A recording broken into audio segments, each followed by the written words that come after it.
Oscar, coloca o Oscar novamente. As pessoas comentando majoritariamente o caso Júlia, a mulher que infelizmente matou a filha com 26 facadas.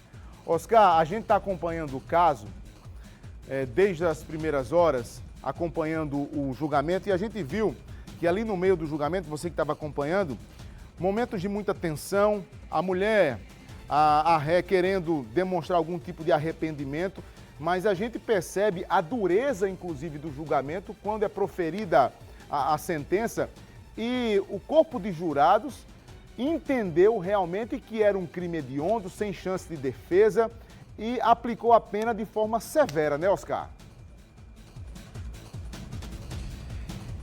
O júri, o dia do júri, Fábio e amigos e amigas que estão acompanhando o Cidade Alerta nesse momento, é um dia difícil. É um dia verdadeiramente difícil.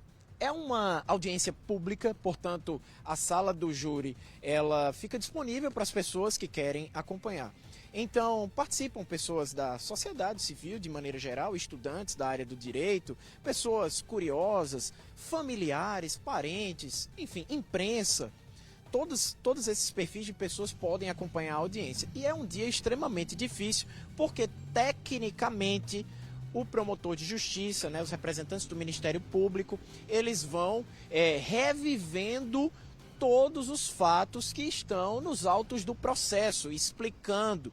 Então, basicamente, as pessoas que acompanham o júri ao longo do dia, elas revivem todo aquele momento do dia do crime. Então, é realmente uma sessão dura, difícil. A gente acompanhou agora há pouco o pronunciamento da sentença, e o pronunciamento da sentença é assim mesmo, de maneira técnica, dura, sem muito floreio.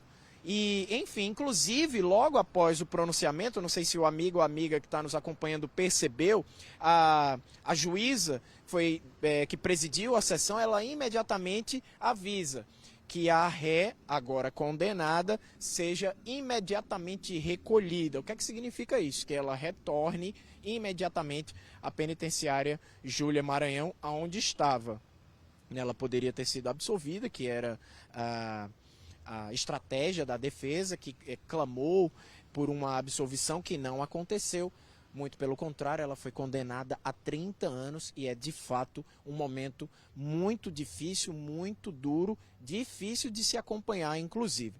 Por falar em difícil, a gente acompanha agora um dos momentos mais delicados de todo o dia, de todo o júri popular, que é o momento em que a Eliane Nunes, ela teve a oportunidade de falar, de se defender, de se explicar, de expressar o que ela sentiu, o que ela passou naquele dia 26 de outubro de 2023. E a gente separou um trecho desse momento do depoimento de Eliane Nunes para que você que acompanha o Cidade Alerta diariamente possa entender um pouco do lado da mãe, que agora está condenada a 30 anos de cadeia. Vamos ouvir um pouquinho do trecho do depoimento de Eliane. De uma besteira assim, eu só fiz reclamar com ele, a gente não brigou. Qual a besteira? Qual foi a besteira? De um negócio assim de sorvete. Um pote, Isso, que ele disse que ia cortar pra botar na moto. E eu reclamei, só foi isso. Aí daí ele saiu de casa. Aí chegaram a brigar por conta disso? Não. Ele saiu sem dizer nada? Foi. Depois foi que ele mandou as mensagens. Eu comecei a entrar em desespero e depois Tentou falar com o Felipe? tentei. Ligação, mensagem? Várias vezes, fiquei pedindo, implorando assim para ele atender ou me responder. E em que momento a senhora resolveu pegar a faca? Depois que eu fiquei em desespero. Qual a intenção que a senhora teve quando pegou essa faca? Todos os dias, assim, eu me pergunto por que isso aconteceu na minha vida e como... Porque não foi por vingança, eu sempre tratei minha filha bem, eu sempre cuidei dela bem, com amor, com carinho. Então a senhora confirma que efetuou golpes de faca, de arma branca na sua filha? A senhora se recorda quantas perfurações, quantos golpes de faca peixeira a senhora efetuou? Não. A senhora se recorda em que locais do corpo a senhora golpeou a criança? Não. A senhora se recorda do momento que a senhora parou de golpear a criança? Me arrependo assim, do fundo do meu coração. Eu me arrependo de verdade. De verdade. De verdade, assim. A senhora sabe a causa-morte da criança? Ela sangrou até morrer. Oscar, meu irmão, como é difícil escutar a condução deste júri, as perguntas que são feitas. A senhora confirma que esfaqueou a sua filha? A senhora parou de golpear quando a sua filha? E ela confirma tudo. Então, assim, veja, ela confessa todo o crime. E aí eu fico curioso, as pessoas que nos assistem também em casa e quem está acompanhando pelo YouTube vai dando a opinião. Oscar, tem como a gente dizer para o nosso público que está acompanhando o Cidade Alerta, qual era a sustentação da tese da defesa? Era o quê? Era tentar atenuar, dizer que ela estava sob forte emoção, que ela não tinha consciência. O que a defesa colocou como tese ali no tribunal do júri? Olha, Fábio, a estratégia da defesa foi pedir por clemência. A sustentação oral do doutor Jardiel Oliveira, advogado responsável pela defesa de Eliane, foi de que a mulher estava envolvida por uma situação de abandono e de desproteção, por ter sido deixada pelo marido, por estar desempregada, por estar sozinha em casa, por estar com medo do que seria o futuro dela. Tudo isso foi a tese sustentada pelo advogado. O que seria do futuro dela no sentido de, agora que ela não estava mais com o marido, como ela iria criar a filha sem apoio, sem estar morando perto da família.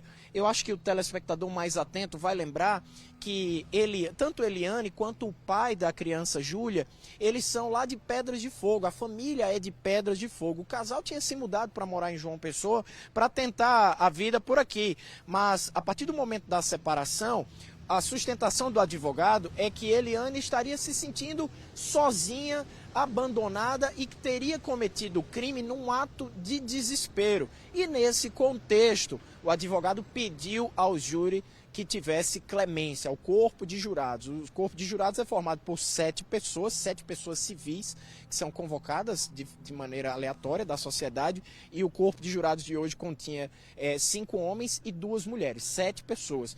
E a estratégia foi pedir por clemência, explicando que Eliane estaria ali envolvida numa situação de abandono e que teria cometido o crime num ato de desespero. O advogado disse que vai recorrer da sentença. A gente conseguiu entrevistar ele logo após o pronunciamento da decisão e a gente ouve agora um trecho dessa entrevista. Nós vamos analisar a possibilidade de recurso, não no que diz respeito ao sentido de condenatório, mas no que diz respeito à dosimetria da pena, uma vez que a exposição apresentada pela juíza, nobre juíza, presidente de muita competência, houve por parte da defesa o entendimento de que há um exagero na valoração das circunstâncias judiciais, uma vez que houve a presença das qualificadoras, então as qualificadoras por si só já aumentam a pena, já há um significativo impacto na dosimetria da pena, então entende a defesa que há uma necessidade de revisão dessa dosimetria, uma vez que a pena de 30 anos fica acima daquela expectativa trabalhada pela própria defesa.